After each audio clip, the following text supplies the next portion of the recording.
سب سے پہلے پاکستان کی ٹیسٹ اور ٹی20 ٹیموں کے نئے کپتانوں کے ناموں کا اعلان کر دیا گیا۔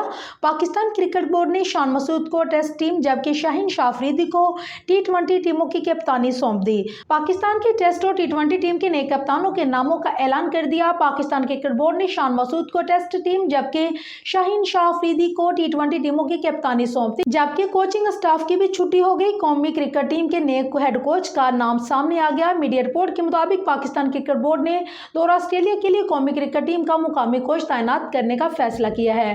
میڈیا رپورٹ کے مطابق سابق کرکٹر محمد حفیظ قومی کرکٹ ٹیم کے نئے کوچ اور ڈائریکٹر ہوں گے۔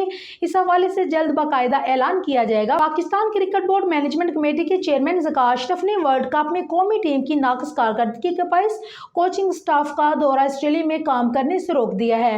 دوسری جانب پاکستان کو کئی یادگار فتوحات دلوانے والے بابر اعظم کی کپتانی کا 4 سالہ دور اختتام پذیر ہو گیا۔ بابر اعظم نے chairman P C B managing committee Zaka Ashraf سے بدھ کے روز ہوئی ملاقات کے بعد کپتانی چھوڑنے کا باقاعدہ اعلان کیا۔ میڈیا رپورٹ کے مطابق پاکستان کرکٹ بورڈ نے بابر اعظم کو ٹیسٹ ٹیم کا کپتان برقرار رہنے کی پیشکش کی تھی، تاہم انہوں نے پی سی بی کی جانب سے صرف ٹیسٹ ٹیم کی کپتانی کی پیشکش قبول کرنے سے انکار کیا ہے۔